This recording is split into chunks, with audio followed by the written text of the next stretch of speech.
Hey guys, welcome to my YouTube channel. This is Sue and if you are new in this channel then don't forget to subscribe my channel.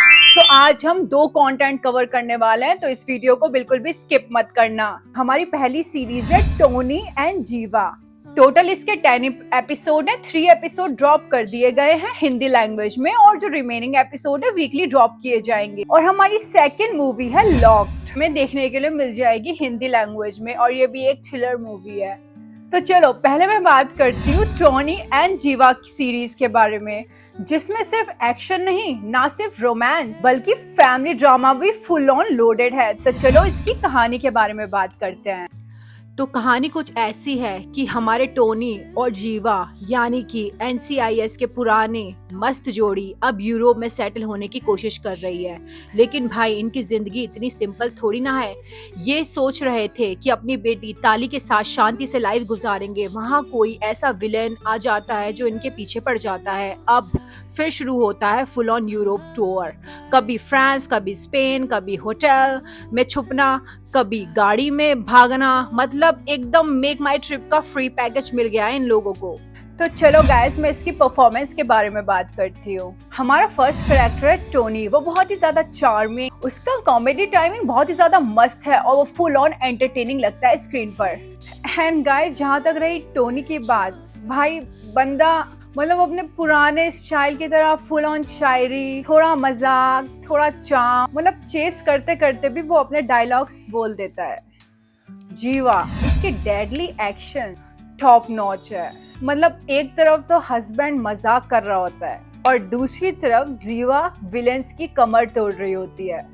एकदम perfect combo है। जीवा एकदम solid performance दी है उसने series में। जो प्यार दिखा है वो इनक्रेडिबल है, स्क्रीन पे देखने में लगता है हमें। कभी आप उसके रोल से इमोशनल हो जाओगे और कभी बहुत ही ज्यादा हंसने लगोगे। तो चलो मैं इसके डायरेक्शन के बारे में बात करती हूँ। इस शो को डायरेक्ट किया है मिस्टर जॉन ने, मतलब पूरा दिमाग उन्हीं का है और हर एपिसोड अलग अलग डायरेक्टर ने डायरेक्ट किया है। सिंपल में स्टोरी जॉन चलाते हैं और टोनी जीवा खुद अपनी सीरीज को प्रोड्यूस भी कर रहे हैं। अब हम इसके म्यूजिक और बैकग्राउंड स्कोर के बारे में बात करें। बैकग्राउंड स्कोर एकदम थ्रिलर वाइब देता है। एक्शन होता है वही म्यूजिक बिल्कुल हार्ट बीट हमारी तेज कर देता है। और जब इमोशनल सीन और फैमिली ड्रामा होता है तो हल्का फुल्का इमोशनल और हार्ट ब्रेक वाला म्यूजिक प्ले होता है। तो चलो अब मैं इस सीरीज की कुछ अच्छी चीजों के बारे में बात करती हूँ। इसमें आपको एक्शन भी देखने के लिए मिलेगा और फैमिली ड्रामा भी देखने के लिए मिलेगा। तो इन दोनों का बैलेंस और कॉम्बो आपको अच्छा लगेगा देखने में। टोनी और जीवा की केमिस्ट्री अनबीटेबल है इस सीरीज में।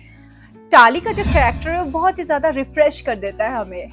और जो यूरोप के जो लोकेशन है वो परफेक्ट टूरिस्ट वाइब देता है। लिटरली मेरा मन कर रहा था वहां जाने का। तो चलो गाइस अब मैं इसके नेगेटिव्स के बारे में बात करती हूँ। कभी कभी स्टोरी थोड़ी खींचती है। मैंने अभी जितने इसको 3 एपिसोड देखे हैं उसके बिहाफ पे मैं आपको बता रही हूँ। सॉरी, लगता है कि जैसे राइटर भूल चुका कि विलेन का असली मोटिव क्या था। कुछ चीजें थोड़ी रिपीटेटिव भी लगती है। चेस सीन, छुपना छुपाना एंड अगेन चेस सीन, मतलब लगता है कि सारी शूटिंग यूरोप के एक ही रोड में हुई है, जो हमें बार बार देखने को भी मिलती है। और भाई कभी कभी ताली की स्मार्टनेस हमें अनरियल भी लगती है कि ये कैसे, मतलब 8-9 साल की लड़की और इतनी जीनियस। मतलब मैं तो उस एज में कॉम्पस बॉक्स भी नहीं संभाल पाती थी। तो गाइस अब मैं अपने फाइनल वर्कडेट के बारे में बात करती हूँ। क्या ये सीरीज आपको देखनी चाहिए या आपका टाइम वर्थ भी करती है?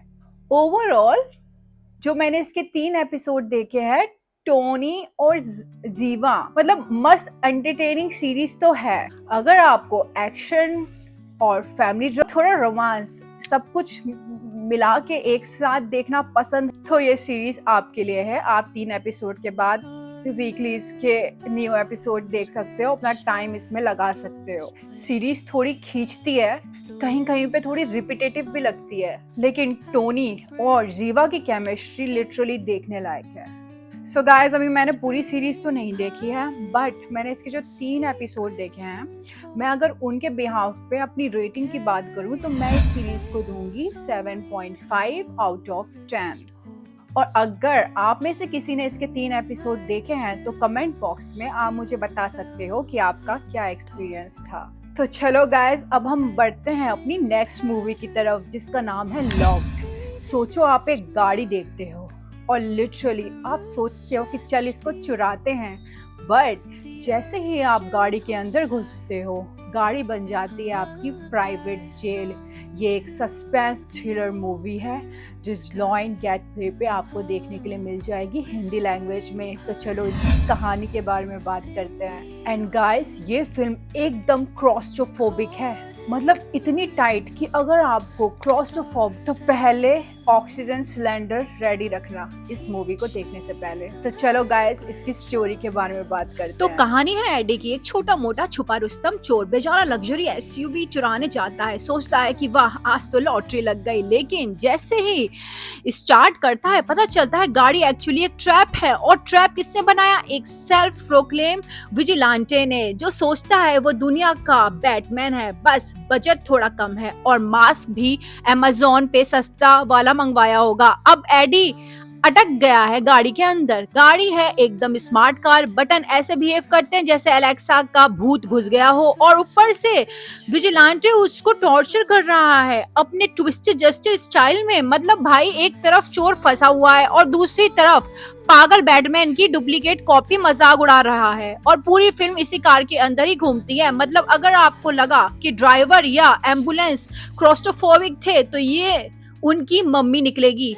तो चलो गाइस, मैं इसकी परफॉर्मेंस के बारे में बात करती हूँ। हमारा फर्स्ट कैरेक्टर है एडी। एक ही लोकेशन में पूरा टाइम टेंशन मेंटेन करना इजी नहीं होता है, बट इस बंदे ने ये करके दिखाया है। एडी बेचारा चोरी करने आया था और क्रैश कोर्स मिल गया। मतलब बंदा सोच रहा है अब तो साइकिल चुराना ही बेहतर है। विजिलांटे आर सेकंड कैरेक्टर बहुत ही ज्यादा क्रीपी लगता है, कभी ओवर ड्रामेटिक भी लगता है, बट वो उसने सस्पेंस को अच्छे से बनाया। मतलब बंदा फुल ऑन ओवर एक्टर है। वो ऐसे डायलॉग मारता है कि मैं इंसाफ दूंगा। मतलब कि भाई हम ये सोचते हैं कि तू इंसाफ मत दे, बस बेचारे को वाटर बोतल दे दे कार के अंदर। तो चलो गाइस, अब एडी का परफॉर्मेंस जबरदस्त, सस्पेंस आपको एकदम आखिरी तक पकड़। विजिलांटे का ट्विस्ट जस्टिस आइडिया एकदम यूनिक है। तो चलो अब मैं इसके नेगेटिव्स के बारे में बात। थोड़ा रिपीटेटिव लग, गाड़ी के अंदर की भाग। विजिलांटे का मोटिव कभी कभी बहुत ही ज्यादा चाइल्डिश लग। मतलब भाई तू इंसाफ कर रहा है या फिर हाइड एंड सीक खेल रहा है। कभी कभी लगता है इस स्टोरी को काफी ज्यादा स्ट्रेच किया जा रहा है। तो गाइस, अब मैं अपने फाइनल वर्कडेट के बारे में बात करती हूँ। ओवरऑल लॉक्ड एक सॉलिड थ्रिलर है, एकदम टाइट चैम्बर में टेंशन क्रिएट कर रखा। आपको लिटरली लगेगा कि आप एडी के साथ गाड़ी में फंस। सो गाइस, मेरी तरफ से इस मूवी को 8 आउट ऑफ 10। अगर आपको साइकोलॉजिकल थ्रिलर मूवीज पसंद है तो ये मूवी आपके लिए परफेक्ट है। और हाँ, इस मूवी को आप अपनी पूरी फैमिली के साथ देख सकते हो। इस मूवी में थोड़ा वायलेंस है पर कुछ भी एडल्ट सीन्स नहीं है। सो गाइस, ये मेरा रिव्यू था लॉक्ड मूवी को लेके। सो गाइस, अगर आपने इन दोनों में से जो फर्स्ट हमने सीरीज के बारे में बोला था टोनी एंड जीवा, वो देख ली है या लॉक्ड देख ली है, तो आप मुझे अपना सजेशन या एक्सपीरियंस शेयर कर सकते हो कमेंट सेक्शन में, और आप मुझे बता सकते हो कि आपको मेरा रिव्यू कैसा लगा। ठीक है, तो अब हम अपनी नेक्स्ट वीडियो पे मिलते हैं। Thank you and have a nice day.